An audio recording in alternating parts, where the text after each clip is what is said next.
Ave Maria, cheia de graça, o Senhor é convosco. Bendita sois vós entre as mulheres, bendito é o fruto do vosso ventre, Jesus. Santa Maria, Mãe de Deus, rogai por nós, pecadores, agora e na hora da nossa morte. Amém. São Padre Pio, intercedei por nós. Olá, caríssimo, paz e bem, Deus abençoe. Sou eu, missionário católico, deficiente visual, em Viana. Se você quiser ficar próximo missionário, me siga pelo Instagram, que vão se lacar na tela a partir de agora. E na descrição desse vídeo está as nossas redes sociais, onde você pode interagir conosco.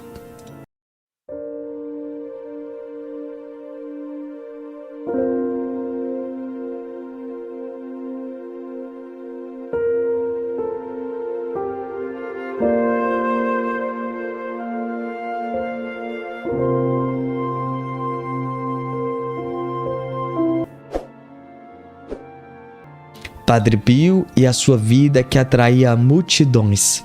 Caríssimo, quando a gente fala de Padre Pio, logo a gente lembra da sua infância até a sua morte. Nós lembramos do seu primeiro milagre e do seu último milagre. Nós remetemos de fato o seu legado de vida. Aquilo que de fato nós olhamos para ele e de fato reconhecemos a sua humildade, a sua obediência. Nós vemos em Padre Pio os seus 3 votos que ele fez de forma solene, que Padre Pio fez de forma com amor e zelo, os votos de pobreza, obediência e castidade. Nós olhamos para Padre Pio, querido, querida, e vemos nele de forma clara, de forma visível, de forma notória, a sua santidade já em vida, ele exalava. Meus irmãos, quando a gente fala de Padre Pio, logo a gente lembra de fato dos seus milagres, milagres que de fato grandiosas, que ele mesmo dizia: é Deus que se realiza através de mim, eu sou um mistério para mim mesmo. Quando você fala de Padre Pio, logo se lembra das bilocações, seus 1001 milagres, seus incontáveis textos celebrados, suas santas missas celebradas piedosamente, suas vigílias, o seu incansável dia no confessionário. Padre Pio e a sua bênção, Padre Pio e os seus dirigentes espirituais, Padre Pio de fato um pai acolhedor, Padre Pio no corredor sempre dando uma orientação, um conselho para aqueles que o procuraram. Você lembra de suas diversas inúmeras cartas que chegavam para ele e ele rezava e ele abençoava? Você lembra de fato da sua construção fantástica do Hospital Alívio do Sofrimento? Logo você lembra também do convento que ele construiu em Pietrelcina. Logo você lembra que Padre Pio comunicava com seu anjo da guarda, ele via. Logo você lembra que as almas do purgatório vinham até ele pedir suas orações em sufrágio. Logo você lembra que ele via Nossa Senhora, Jesus. Logo você lembra que em bilocação ele salvava tantas almas. Logo você lembra que era um pai de fato que exortava, que dava amor. Logo você lembra da frase que ele dizia: eu não vou dar bala doce àquele que precisa de um purgante. Você lembra, mesmo que onde você esteja, você acha que onde você está eu não consigo te dar uma bofetada? Você lembra dos 2 anos que ele ficou proibido de celebrar a Santa Missa e sem ouvir confissão? Você lembra também da sua morte? Você lembra também do dia que a sua mãe Pepa morreu, Josepa de Núzio morreu? Você lembra da morte do seu pai, Grazio Forgione? Então, de fato, traz essas lembranças de Padre Pio que em nossa mente é como um reflexo assim de Padre Pio. E se a gente parar para pensar, eu queria convidar você de fato pensar e refletir. Tudo que a gente leu, ouve falar de Padre Pio, tudo nos atrai, tudo nos chama atenção. E eu vou ser muito sincero aqui para vocês, aqui eu não falei 1% do que Padre Pio é, de fato. Só que eu preciso aqui de fato entrar na pregação, porque No nosso canal tem inúmeras pregações sobre Padre Pio e aqui eu convido você a assistir de fato. Mas antes de você ir para outras pregações, fique conosco aqui para que você entenda de fato. Tudo isso é a vida de Padre Pio que atrai multidões. Entende? Mas entenda a coisa aqui. Se você olhar aqui nos mínimos detalhes, as pessoas já em vida diziam: lá em São Giovanni Rotondo vive um santo. Vocês estão entendendo o que é isso? O povo dizia, o povo comentava, o povo já tinha foto de Padre Pio, o povo queria um pedaço, desculpa o termo que eu vou usar, das suas vestes, do seu hábito. O povo queria estar próximo de Padre Pio. Vocês estão entendendo? O povo queria a benção de Padre Pio. O povo saía eu não sei o termo dizer, mas eu quero que vocês me entendam, quilômetro de distância, para ver Padre Pio. Entende, querido? Aqui está algo que chama e atrai. Mas vocês entendam aqui, primeira analogia do missionário. Quando a gente quer pegar um peixe, certo? Vou dar um exemplo aqui. Na minha cidade existe um peixe chamado surubi. Se você talvez não conhecer, pesquisa na internet para saber que peixe é esse. É um peixe que tem o espinho grosso, certo? E é poucos espinhos, certo? E a carne dele é muito saborosa, muito boa. Perfeito? Você tem que jogar a isca adequada para que o surubim, o peixe surubim, ele fisga o anzol e ali a gente possa pegar. Isso, o que atrai o surubim? É o anzol ou é a isca? É a isca. Mas a gente tem que jogar a isca correta. Vocês estão entendendo aqui o detalhe? Só que, entenda o detalhe aqui. Vocês entendem aqui. Eu vejo de uma certa forma aqui. Presta atenção que eu vou te dizer a vocês aqui. Padre Pio tem multidões. Multidões é o peixe, certo? Peixes. Percebe?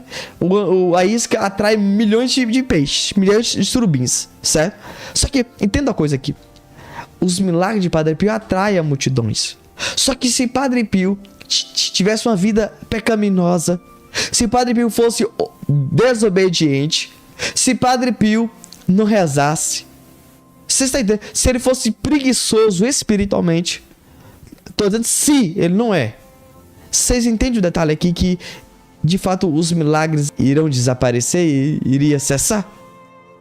Vocês entendem que houve um esforço da parte dele? Por exemplo, para vocês entenderem melhor assim, você tem a isca para pegar surubim, certo? Vocês estão entendendo muito bem? Sim.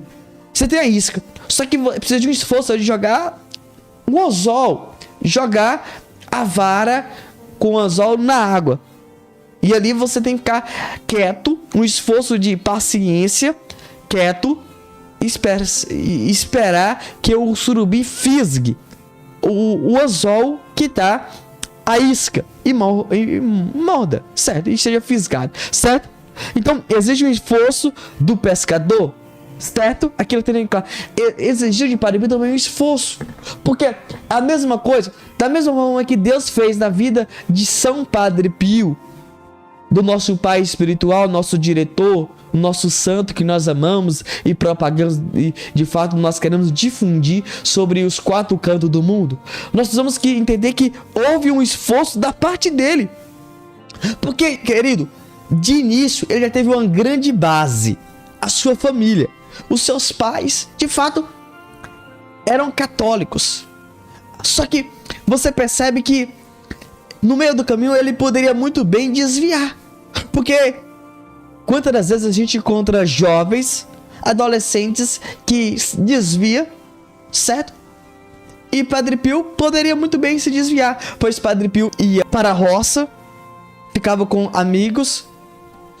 Só que Padre Pio, corrigindo aqui para câmera, o pequeno Francesco, de fato ele continuava uma vida de oração, de entrega total a Deus. E aqui, meus irmãos, você precisa pensar juntamente comigo e refletir nessa temática que Padre Pio tinha, de fato, a sua vida entrega a Deus, de fato que a sua vida atraia multidões. Nós precisamos refletir e pensar a vida que eu estou tendo. Porque você percebe que Padre Pio, na sua infância, aí quando ele entrou no convento, as pessoas olhavam para ele, ele começou a ser conhecido e viu que era um jovem, um homem de oração, que amava a igreja una, santa, católica, apostólica romana, um homem obediente, um homem do confessionário, um homem do altar. as pessoas ali o reconheciam. Ali o povo via em Padre Pio. Mas o ato de reconhecer, querida, deixa eu dar um exemplo aqui para que vocês entendam muito bem aqui. Hoje existe uma tecnologia para os celulares, como eu sou cego, existe um aplicativo que você pega o celular, vira a câmera para o celular e diz ali, por exemplo, cadeira, ou então livro. Há esse reconhecimento, inteligência artificial. Se há essa inteligência artificial, imagine só e conhecia como que o povo reconhecia em Padre Pio isso. Nós precisamos agora pensar e refletir por que as pessoas reconheciam em Padre Pio e procuravam longe. E quando a gente hoje reflete e pensa sobre isso, nós temos que levar para nossa vida, certo? Porque normalmente a gente não diz assim, eu vou lá visitar o padre, eu vou lá me confessar com o padre, eu vou na igreja. E aí, pessoas depois que saem diante do padre falam assim, aquele padre é chato, eu não vou mais voltar na missa do padre, eu não vou mais me confessar a esse padre, eu não quero saber mais desse padre. Ou então, você vai no missionário, o missionário não atende, o missionário talvez está cansado, fatigado, eu não sei, aspas, ele não te atende. E você sai lá assim, aquele missionário é chato, aquele missionário é mal educado, aquele missionário não é humano, aquele missionário, meu Deus do céu, eu não quero bater contato com ele nem pintar de ouro, não quero que ele entre na minha casa não. Entende? Nós temos essa facilidade de perceber os defeitos no outro. Só que, entenda o detalhe aqui. Quando nós percebemos de fato e entendemos a pedagogia de Deus que fez em Padre Pio, nós precisamos entender que Deus quer fazer também a pedagogia que Ele quer fazer em nós. Porque da mesma forma que você olhou para o sacerdote ou para o missionário, que talvez não foi ser humano, que não te acolheu, não rezou por ti, e eu pergunto, será que você foi lá sendo ser humano? Você foi compreensivo? Você foi educado? Então, nessa temática, pensando e refletindo, você precisa pensar e refletir. Na mesma hora que você procurou o padre, será que ao ir ao padre, você também foi coerente com o evangelho? Então aqui você precisa pensar. E pensar muito bem sobre isso. E aqui, querido, você precisa de fato colocar a mão sobre o teu coração agora. Porque essa pregação, ela é pra você. Ela foi direcionada pra você. Como assim, Wayne? Vamos lá, vamos entender de fato. Quando você tá enfermo, doente, e ali você descobriu que você tá com uma enfermidade, você procura o quê? Um bom médico. Percebe o termo que eu te dizia? Um bom médico. Não é isso? Bom médico. Aí, vou dar um exemplo aqui. Coração. Você tá com problemas no coração.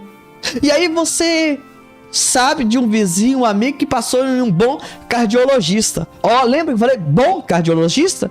Então você vai lá naquele amigo. Amigo, quem foi o cardiologista que você foi? Não é assim? Ó, eu fui vou inventar ABCD. E como é que ele te atendeu? X. Aí, primeiro ele pergunta como foi o atendimento. Ele pergunta como foi. Por último, ele vai perguntar o valor. Não é isso? E depois o endereço, contato. Não é isso? Primeiro ele está interessado se ele é bom para cuidar bem da saúde dele. Por último, ele pergunta o valor. Não é isso? Porque quando a gente pensa em saúde física, a gente não tá nem aí pro dinheiro, não é isso? Por quê? Porque a gente quer um bom profissional, um bom cardiologista, que de fato eu possa cuidar do meu coração. Tô falando aqui do músculo cardíaco. Vocês estão entendendo muito bem, entende? Então você procura ele. Então você procura o que é isso? Isso é recomendação. Porque você ouviu falar boas recomendações desse cardiologista. Agora você comenta abaixo. Você vai nesse cardiologista, sim ou não? Responde pra mim aí. Sim? Sim? Sim. Perfeito? Aí, por exemplo, você sabe de outro amigo que foi, mas agora você sabe, 2 ou 3 amigos que foi nesse cardiologista, aí você pode até analisar o valor, mas primeiramente o que deu certo. Porque se alguém dissesse, esse cardiologista aí eu fui nele, só que ele passou um medicamento que não resolveu um problema, eu tinha que procurar outro. Você vai nesse? Jamais. Não vai. Vamos aqui entender outra coisa aqui. Vamos falar para as mulheres. A mulher que quer fazer um tratamento do cabelo, certo? Não vou dizer o nome para não errar. E ela vai entrar em contato, ver o tratamento da sua amiga. E vai perguntar, amiga, você foi em qual cabeleireira que seu cabelo ficou tão bonito assim? Aí a amiga vai dizer, eu fui em tal. Aí você vai perguntar, e ela usou quais produtos? Ela vai dizer, usou esses. Também vou lá. Aí, e quanto foi mesmo, amiga? Ah, foi X. E onde é o endereço dela? Sim, passa o contato dela. Passo. Aí passa. Então, você percebe que o que atraiu aquela pessoa ir na cabeleireira? Porque o cabelo da amiga ficou bonito. Ficou macio, cheiroso. Agradou os olhos seu. Você percebe isso? Porque ela viu que ficou bom. Algo ficou maravilhoso. Isso atraiu ela. Vocês entendem? Por exemplo aqui, vamos entender aqui. Agora para os homens vai entender muito bem. O homem vai entender isso muito bem. O homem olha para um carro e vê aquele carro bonito. Só que ele vai chegar no dono do carro e fala assim: esse carro aí, ele anda quantos quilômetros com litro de gasolina? Ele é bom mesmo? Ele pega quantos quilômetros por minuto? Desculpa se eu tô errando. E aí, ele vai fazer essas perguntas. Ele é bom, ele é confortável, macio. Aí o rapaz é bom.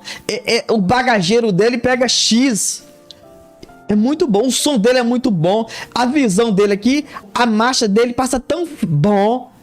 É maravilhoso esse carro. Aí ele fala assim, aí sabe o que o cara fala no final? Eu super recomendo você adquirir um dele. Você tá precisando trocar, ele tô. Então compra ele.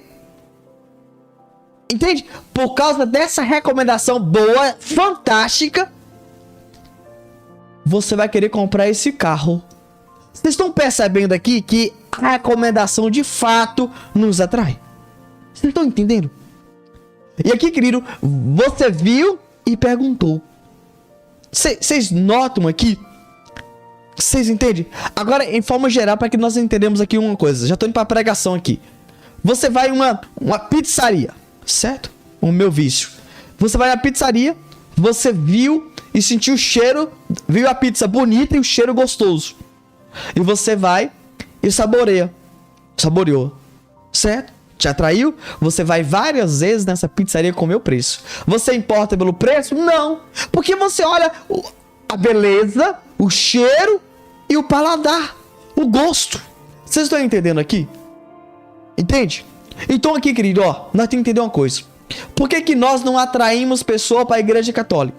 As pessoas precisam ver em nós e estar em nós. E o que as pessoas dizem sobre nós, será que atrai?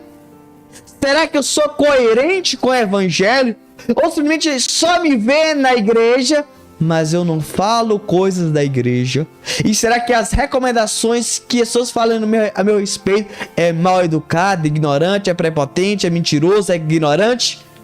Nós vamos pensar. E pensar muito bem que eu tô sendo. Porque o que você veste reflete quem você é. Sim. Porque ou você veste como um cristão ou como um pagão. Entende? Ou você fala como um cristão ou como um pagão. Ou as pessoas vão dizer que o que as pessoas dizem são recomendações, que você é como um pagão ou como um cristão. Por que pessoas não te procuram para rezar? Por que pessoas não te pedem oração? Por que pessoas não te pedem orientação, direção espiritual? Porque não vê você como exemplo. Não vê você uma pessoa boa de Deus. Você precisa pensar. Por que as pessoas não querem que você volte na casa deles? Porque você não é um bom cristão. Entende? O que tem algum problema em nós que não atrai. E se não está atraindo, tem problema. Vocês estão entendendo? Aqui, meu irmão e minha irmã, é aquilo que o povo diz: onde há fumaça, há fogo. Então, eu trouxe 3 sinais para você prestar atenção. O que estão vendo, o que as pessoas estão, de fato, quando estão comigo, percebe o que eu falo, como eu sou, e o que as pessoas recomendam, falam sobre mim. Então, de fato, querido, olha, faça essa reflexão, pense de fato quem você está sendo, um santo ou um pecador? Cada um de nós. Agora, não vem com essa conversa fiada que Deus é misericórdia. Não vem com essa conversa fiada que somos todos pecadores. Não vem com isso, não. Não vem com isso, não. Deus, no sacramento da confissão, perdoa meus pecados e nós podemos permanecer em estado de graça, não em estado de pecado. Se você está em estado de pecado, desculpa aqui dizer, é por isso que não está atraindo ninguém.